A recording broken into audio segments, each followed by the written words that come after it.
요즘 시대에는 과학과 기술의 발전으로 양자 에너지 및 관련 현상에 대한 경이로운 발견 여정에 도입되었습니다. 지난달 한국 퀀텀에너지 연구소는 상온 상압 초전도체 물질 LK99를 개발하는 특별한 성과를 이뤄냈습니다. 이러한 성과는 세계 과학계를 놀라게 하며 계속되는 연구로 인해 혼란스럽게 만들고 있습니다. 전류가 흐를 때 초전도체 물질은 전기 저항 없이 전류가 흐를 수 있도록 해줍니다. 그러나 전류가 없을 때는 부도체가 됩니다.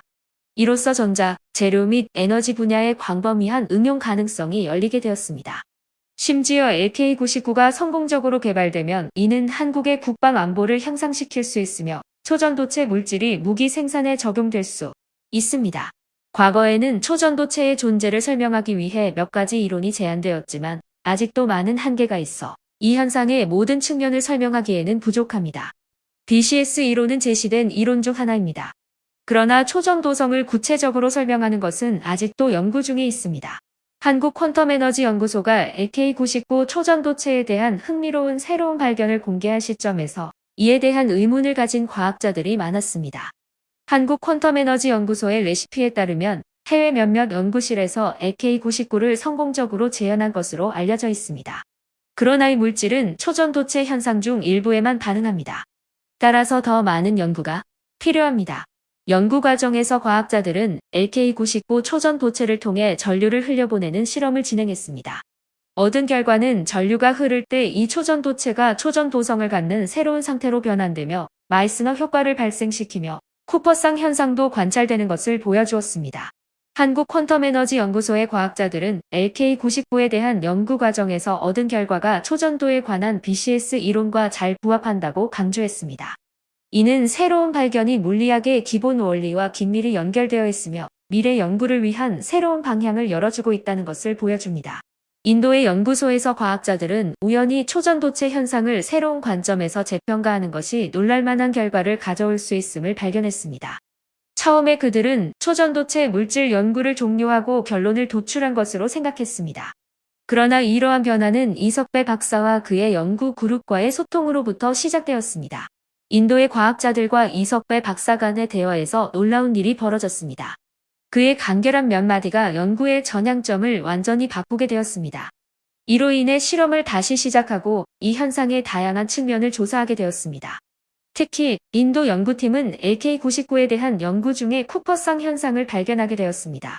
대화와 연구에서 얻은 정보에 따르면 여러 관점에서 데이터와 견해를 제고함으로써 새로운 발견을 얻을 수 있다는 것이 드러났습니다.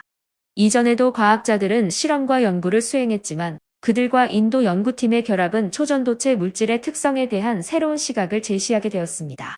중국은 LK99 초전도체 물질에 대한 소식이 공개되자 먼저 연구에 착수한 국가 중 하나입니다.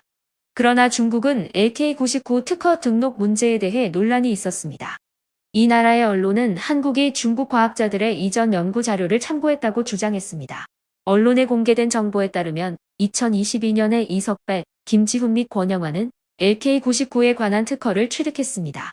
그러나 LK99 물질의 정확한 이름에 대한 세부 정보는 아직 공개되지 않았습니다. 퀀텀에너지 연구소가 아카이브에 업로드한 논문에는 실제로 중요한 내용이 많이 포함되어 있으며 사람들이 그곳을 들여다보면 모든 이미지와 함께 분석 내용을 볼 수 있습니다. 특허를 받은 사람들은 그들의 증거를 이미지를 통해 설명합니다. 초전도체 물질의 장점을 활용하여 과학자들은 에너지 및 전압과 관련된 복잡한 문제를 해결하는 방법을 개발했습니다. 그들은 초전도체 물질을 사용하여 에너지 손실을 최소화하고 전자기기의 효율성을 높일 수 있음을 입증했습니다. 인도 연구소에서 초전도체의 응용 분야는 에너지 및 전압 분야에만 국한되지 않고 다양한 분야로 확장되었습니다. 연구자들은 이 기술을 성공적으로 선진 센서 장치 개발에 적용하였으며 특히 힘든 환경에서 중요한 매개 변수를 모니터링하고 제어하는 데 사용되고 있습니다. 이 연구 작업에서 주목할 만한 점은 세계 각지의 연구소와 연구자들 간의 협력과 정보 공유입니다. 이로써 다양한 분야에서 초전도체의 개발과 응용이 유리한 환경을 조성하게 되었습니다. 일부 전문가들에 따르면 LK99 초전도체 물질은 전류가 흐를 때 완벽한 전도 능력뿐만 아니라 빠른 속도로 여러 상태를 전환할 수 있는 능력을 가지고 있다고 합니다. 초전도체에 관한 소식은 한국 주식시장에까지 영향을 미쳤을 만큼 주목을 받았습니다. 이전에 LK99의 특성에 대한 예측은 많이 이루어졌지만 최근에야 실제 결과를 확인할 수 있었습니다. 다양한 실험과 모의 실험을 통해 과학자들은 LK99가 전도 상태에서 비전도 상태로 그리고 그 역방향으로도 유연하고 효과적으로 변화할 수 있다고 확인했습니다. 미국 로렌스 버클리 국립연구소에서는 LK99가 초전도체일 수 있는 가능성에 대한 견해를 제시했습니다. 현재 양자 컴퓨터를 개발하는 사람들은 이 기술을 활용하여 새로운 양자 컴퓨터나 제3의 양자 컴퓨터를 위한 단서를 제공할 수 있을 것으로 보입니다. 한국에서 새로운 반도체 기술이 개발될 수 있습니다. 2023년 한국의 반도체 기술은 한 단계 더 나아갈 것으로 예상됩니다. 이는 현재의 과학자들의 반도체 및 초전도체 연구 과정이 탁월한 성과를 얻을 수 있다는 믿음 때문입니다. 그러나 다른 기술의 발전과 마찬가지로 반도체 기술도 더 많이 발전해야 하며 이 탁월한 양자 재료가 반도체의 발전 속도가 느려지는 상황에서 창조되어야 할 것입니다. 미국 로렌스 버클리 국립연구소의 연구진에 따르면 그들은 초고속 컴퓨터를 사용하여 초전도체 시뮬레이션을 수행했습니다. 결과적으로 초전도체 물질은 시간 장벽을 넘을 수 있는 능력을 갖추었으며 데이터 및 에너지 전송에 새로운 미래를 열어놓을 수 있음이 밝혀졌습니다. 그러나 이 발견은 2022년에 초전도체 물질에 대한 정보가 공개된 때에 무시되었습니다.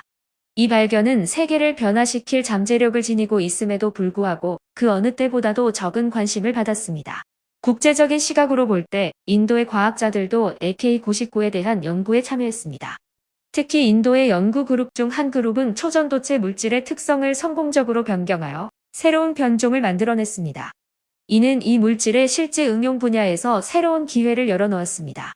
현재 연구진들은 LK99 초전도체의 능력과 응용 가능성을 확인하기 위해 협력하고 있습니다. 미국 로렌스 버클리 국립연구소로부터 제공받은 시료는 한국을 비롯한 여러 나라로 발송되어 실험 및 시험을 진행할 예정입니다. 그러나 몇몇 중국 연구소는 LK99가 실제로 초전도체가 아니라고 판단하여 이 시료를 받아들이지 않을 것이라는 정보도 있습니다. 여러 작자들 사이에서는 상온 상압 초전도체 물질에 관한 논문을 둘러싼 논쟁이 이어지고 있습니다. 대한민국 퀀텀에너지 연구소의 연구그룹은 이러한 논문을 개발했으며 그 규모가 점점 확대되고 있습니다. 11일 고려대의 연구진 실성위원회는 권영환 교수가 다른 작가들의 허락이 없이 LK99에 관련된 논문을 게재한 의혹에 대한 예비조사를 이번 주에 실시하기로 결정했습니다. 검증 절차에 따르면 위원회는 신고를 받은 날로부터 30일 이내에 예비조사를 완료하고 주요 조사를 완료하기 위해서는 6개월이 소요될 것으로 예상되며 이를 통해 연구 과정에서의 부적절한 행동을 확인하게 될 것입니다. 예비조사의 시행 여부는 권 교수의 논문 제출에 대한 조사의 필요성을 결정하는 데 중요한 의미를 가지고 있습니다. 이전에 권 교수는 LK99와 관련된 논문을 게재한 바 있으며 이 논문에는 3명의 공저자인데 바로 퀀텀에너지 연구소의 이석배 대표, 그리고 김지훈 연구원이 아카이브라는 사전 출판 논문 온라인 공유집에 등재되어 있습니다. 그 후 이석배 대표와 김지훈 연구원을 포함한 6명의 공저자로 이루어진 논문이 게재되었습니다. 이와 관련하여 퀀텀에너지 연구소와 김 교수 측은 권 교수가 다른 공저자들의 허락 없이 논문을 게재했다고 주장하고 있습니다. 김 교수는 한국의 학술 저널에 게재된 논문과 유사한 내용의 논문을 권 교수가 출처를 언급하지 않고 게재했으므로 이는 중복 출판 및 자기 표절이라고 주장하였습니다. 이 문제에 대한 추가 정보가 있을 경우 업데이트하도록 하겠습니다. 영상 시청해주셔서 감사합니다.